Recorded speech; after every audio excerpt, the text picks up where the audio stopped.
Welcome back again to Joe Stunner Boxing. Well, how often have we said, where did he come from when we're talking about Mexican fighters? They come over to America, they come over to Britain. Very often we've never heard of them and they spring a surprise. And so it was with a guy called Jose Armando Resendiz. Okay, I'd never heard of this guy, didn't know anything about him. He came in with 13 wins and 1 defeat on his record. The defeat was only 2 fights ago, back in 2021, September. And he lost a unanimous decision to Marcos Hernandez. And how that happened, I don't know, because that is the only victory that Hernandez has in his last six fights. I think there's a draw in there somewhere. But he never even came close to losing today against Resendiz against Jarrett Hurd. Jarrett Hurd, we know all about him. The knock against him was that when he was a unified 154 champ, he was a weight bully. And he looked so big for the weight. And even at middleweight, this was made at 162, this fight with Resendiz. And he looked huge. I think it's all upper body. It's because he's got these big shoulders. He's got a narrow waist, big shoulders. But Resendiz looks, small. He looked maybe maybe 4, 5, 6 pounds lighter in natural weight, and just didn't seem to have as big a frame. And anyway, Hurd is now 32. And because of the way he fights, which essentially is with his face, the miles on the clock are high. For Armando Resendiz, 24 years of age, full of youthful energy. In the first round, he came out. Jarrett Hurd always starts slowly, so it wasn't a surprise when Resendiz buzzed around the ring, firing a lot of punches, landing a lot of punches. And you thought, okay, Hurd, he always starts slow. In the second round, Hurd did pick it up. And I think he because he's lost a couple of fights in recent years, and his career took a downturn. I mean, he lost to Julian Williams on a unanimous decision back in 2019. That's when he lost his belts, and he was also down for the only time in his career in the second round in that fight. But he lost a split decision to Luis Arias, and that was in 2021. So he's been out of the ring a long time. I mean, it's 18 months or so. But he just didn't fire enough punches. He wasn't busy enough. So I think against Resendiz, he thought, okay, after the first round, certainly he was thinking, I've lost that round. I can't leave it too late this time. This is only a 10-rounder. So he started to work quicker than he normally does. But Resendiz went with him. Whatever Hurd did, and Hurd was throwing a lot of punches and landing a lot. But Resendiz was going right with him. This was, again, up close and personal, phone booth stuff. Lots of punches being fired up close. Hurd loves his uppercuts and was landing a lot of them. He slapped bang on the button and Resendiz wasn't going anywhere. I mean, this 24-year-old kid, he's unsung, but these Mexicans, they breed them tough in Mexico, as if you didn't know.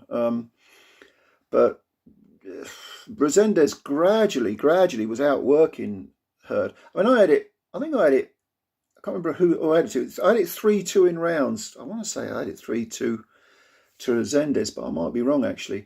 But from the sixth round onwards, Resendiz really took over in terms of work rate. And by the 7th, Hurd was looking, he was looking like he was running a little bit low on empty, and his face was getting marked up. Blood out of the nose, blood out of the mouth. Between rounds, I mean, after 7 rounds, his corner was saying, you got to win these rounds. You probably got to stop him. Really trying to light a fire under him. And Hurd was trying. He was letting his hands go. He was firing, good jabs, punches, straight punches down the middle, jabbing. The uppercut, of course, was there, as it always is with Hurd. And he was landing a lot of these punches. And Resendiz seemed to have no effect on him whatsoever.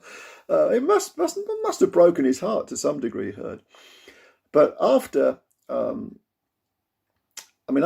rounds, he needed a knockout to win Hurd. And in the 9th round, he just tried to sort of leave it all in the ring. I suppose he did leave it all in the ring, really. But Resendiz was going nowhere and was just beating him up. And Hurd's face was looking a mess. And in fact, when he went back to the corner after 9 rounds, I thought his nose looked broken. And he did have a somewhat dispirited look. He had swellings under and above his eyes as well. He went over to, in fact, the referee took him over to see the doctor. The doctor took a look inside Hurd's mouth. This is after the 9th round, just before the start of the 10th round. Took a look inside his mouth and immediately said, call it off, and the referee stopped it. So it was a 9th round, start of the 10th round, I suppose, technical knockout for Armando Resendiz, and a star is born, another Mexican star. And Hurd can wake up tomorrow and think, I tried everything, I did everything, I did leave it all in the ring.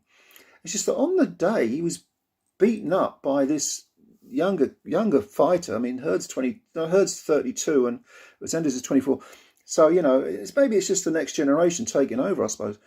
But all those miles on Hurd's clock, you know, all those tough fights he had, you know, it was Landy Lara and J-Rock and loads of others. You know, was it Tony Harrison he beat? Didn't he beat Tony Harrison, stop Tony Harrison in one of the fights? I want to say it was, oh God, what's that guy's name? Austin Trout, I think he beat. Didn't he? Stopped Austin Trout, made him retire. I think he stopped Tony Harrison about 9 or 10 rounds. But we're going back to sort of 2017, and if you're going to have those wars of attrition again and again and again, once you reach 32, you're virtually out. You're running on empty.